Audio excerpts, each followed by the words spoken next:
Welcome, party people. Get ready for another episode of Hold My Purse, a show that's all about putting you smack dab in the center of your life with some seriously badass self-care. I'm your host, Ro, and I'm here to remind you that it's about time we put ourselves center stage and rock that self-love like nobody's business. My mission is to forge an unapologetic army of self-care warriors who rock their own world first. So smash that subscribe button because FOMO isn't in our vocabulary and you don't want to miss a moment of this self-love fiesta. Now, let's get this party popping and show the world that self-care is the ultimate superpower.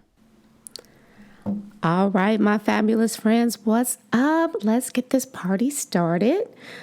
In the spirit of my daughter's motto, we're here for a good time, not a long time, I thought once a month I should do a show called Just Go With It. And the purpose is to share stories about how you made self-care a priority and did something for yourself. My hope is that by hearing stories, you'll be encouraged to put yourself first and explore your adventurous side, whatever that might mean for you. So head over to my website at www.hold-my-purse.com and share your stories, and I just might hit you up. So I wanted to share my adventure story with y'all. You see, I have this friend that lives in Colorado, but he has a sailboat here in Southern California where I live. He travels to California at least once a month and stays for about a week to go sailing and to frankly learn the waters in this new sailboat that he purchased maybe I think like 6 months ago. The last time he was in town, I asked him to take me on a sail, and he was like, "No way." And I was like, "Why?" And he said, "Because I'm still learning this boat and this ocean, and it's not like Colorado, and I might panic, and I surely wouldn't want you to panic." Okay, I can respect that. So I never pressed. So he comes back to town and is going sailing with the guy that sold him the boat because he's still learning, the guy's son and his girlfriend. The day they were departing, he hits me up and was like, "You want to go sailing?" And me being the I got shit to do person that I am, I said, "I can't go at this last minute. I need at least 24 hours to pivot." I mean, I had a jam-packed weekend ahead, packed tighter than a can of freaking sardines. Like workouts, my favorite yoga instructor was leaving, so I didn't want to miss a workout with him. I had a facial and USC family night with my daughter, Paris. I need to do some podcast research and some recording. I mean, it was tight. Oh, and let's me not forget the minor detail of desperately needing to find a new 9-to-5 gig. Yeah, so it was jam-packed. So he was like, "Yeah, I fucked this up. I wasn't thinking." But my comeback in love, I said to him, "That's because you don't have to worry about anybody but yourself, so you can just flow. But me, my family depends on me big time, and my schedule is always full." You know, I wasn't trying to be mean, but I just wanted to let him know, hey, don't come at me last minute. But, he's a good guy. So then my daughter Paris was like, "Mom, you should really totally go." I'm like, okay, here's Paris changing her mind like the weather. She said, "I'm hungover and I just don't have the energy for USC tomorrow." I still had a few logistics to work out, but I'm like, I need to do this. So I told my friend that if the offer was still available, I might be able to make it work. And his response was, "How can I help?" I was like, oh, yes, I like this guy. So I snagged a ticket on the Catalina Express and got my butt ready to sail. It's all good, right, y'all? But there's more. So my friend, he sends me a text and he's like, "Hey, by the way, it's real piratey out here." I'm like, huh? Like pirates? Like, I'm about to get on the Cali Express. Like, what we talking about pirates? And then I'm like, duh, Rhonda. He's talking about costumes. So check this out. Two Harbors on Catalina Island is having their Buccaneer days. So I'm talking DJs, live music, pirate costumes. And I was like, say less. This is about to be fire. So fast forward, I meet my friend at the dock, and he's there with the guy's girlfriend, and she politely introduces herself right away. And I'm like, okay, she's pretty cool. So we head over to the beach where they've been posted up for a good part of the day. And as we were sitting there, there's like this island out in the water that they've been going over to and just kind of hanging out in the water. But a group of kids have kind of taken over the island. And so there was like this banter back and forth. It was like, what the heck? Like, we don't know these kids. Like, there's a liability here. So my friend, like Aquaman, swims out into the island and is playing with the kids and trying to get them off the island. And didn't go so well, but it was fun to watch. So we hopped in the dinghy and we went back to the boat. And we make dinner together, and it was kind of cool because everyone had their part. We made like hot dogs and salads. I don't eat meat, so I bought some salmon, and it was just like really good time, great conversation. So we get dressed and we head out to the island to hit up the 80s band that is playing. And let me tell you, it was so lit to hear some of the sounds from back in the day. So then it turned into like a full-on dance party because the DJs came on, and back to back, they were killing it. I mean, we had so much fun. So we got back to boat late that night, but man, so much fun. The next morning, we woke up a little bit later because, you know what, we were hanging. I think we got back to the boat like around 1:30. And to be honest with you, once we got back, there was really no sleeping because you could still hear people going back to their boats, and they were just loud and just having a really good time, which, you know, it was kind of fun to listen to. So we made breakfast, and again, everyone played a part, either cooking or cleaning, and it was just very harmonious how we just kind of bonded together. So the guys decided that they were going to go back to Two Harbors and start to collapse the island that's sitting out in the water so we can get ready to go back. So the guy's girlfriend and I sit in the boat, and we just started having a really great conversation. And I swear, you would have thought we've known each other for like 10 years because we went deep, y'all. Like, we talked about traumas, our family, our favorite music, movies, you name it. We had a conversation about it.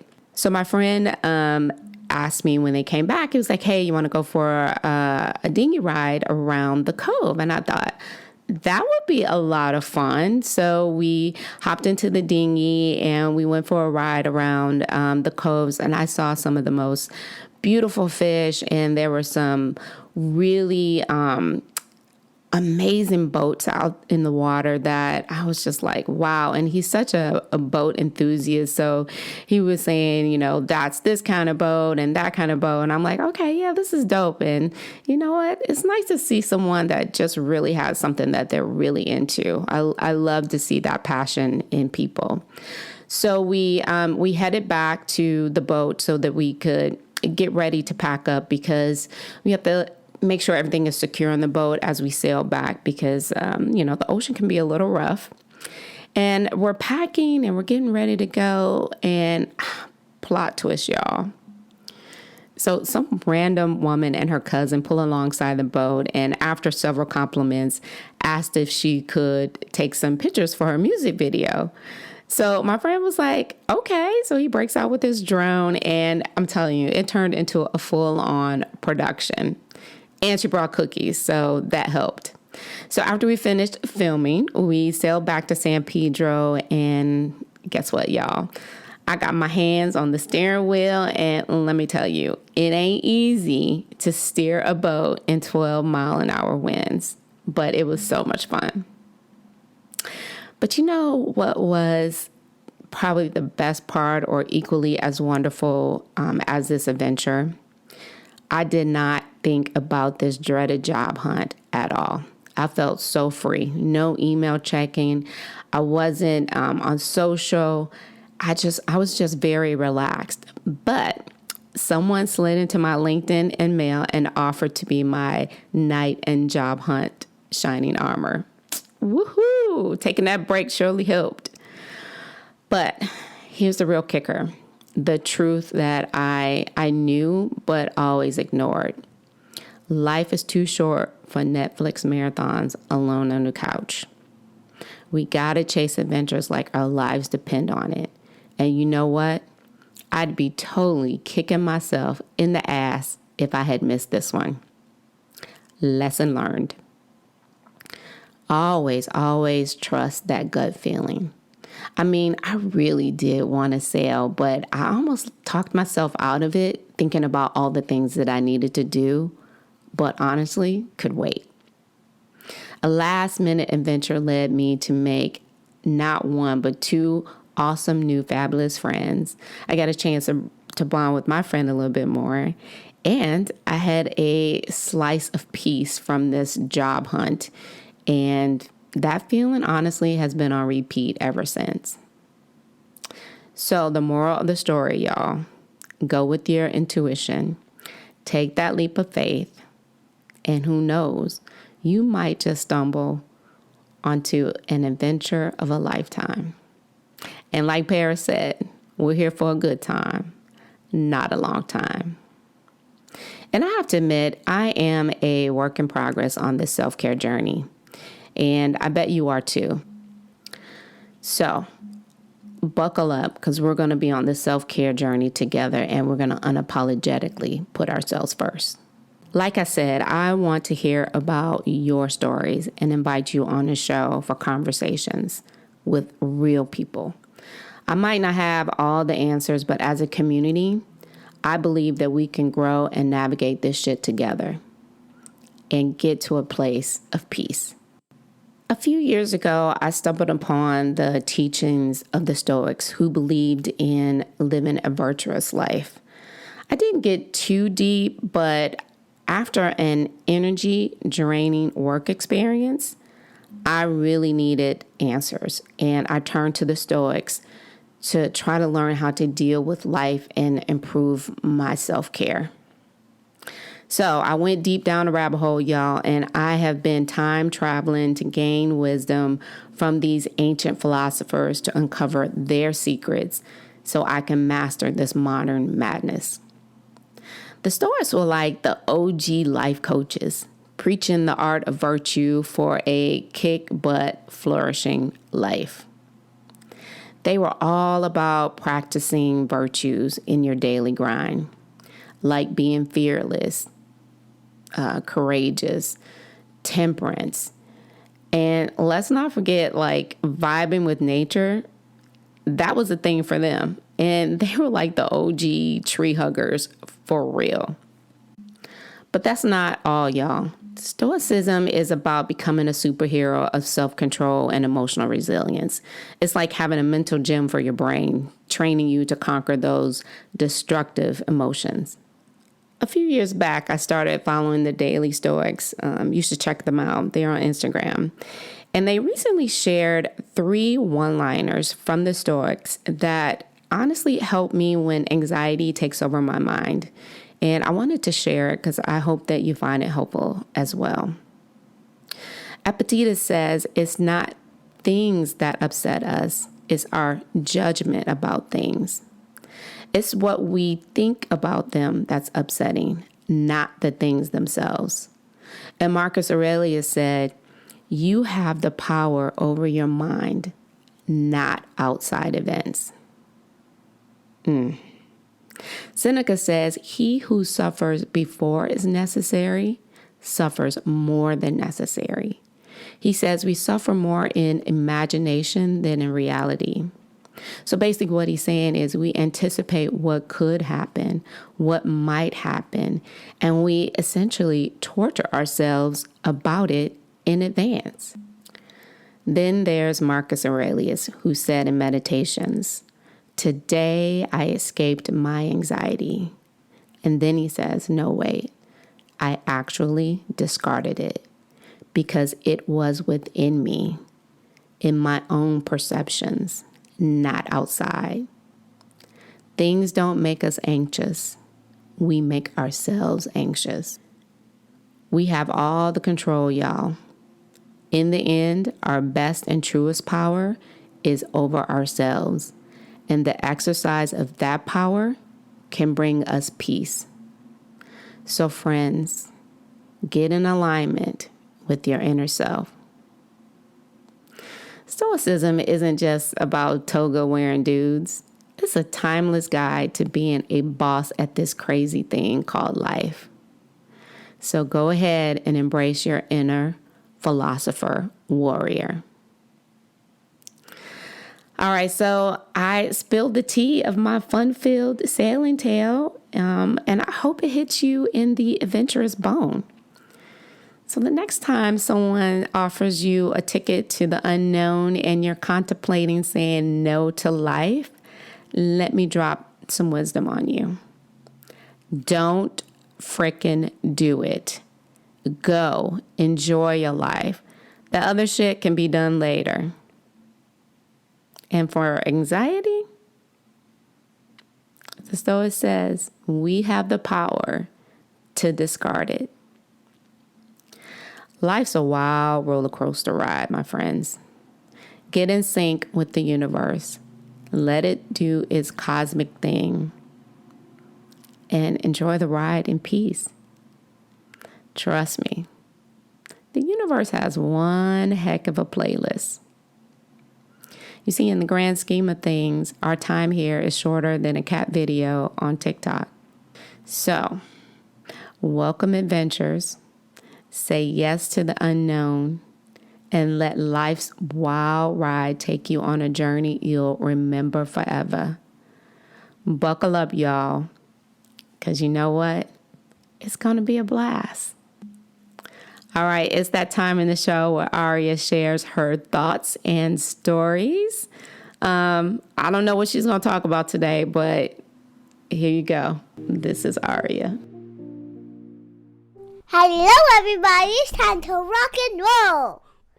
First, you must not hit people.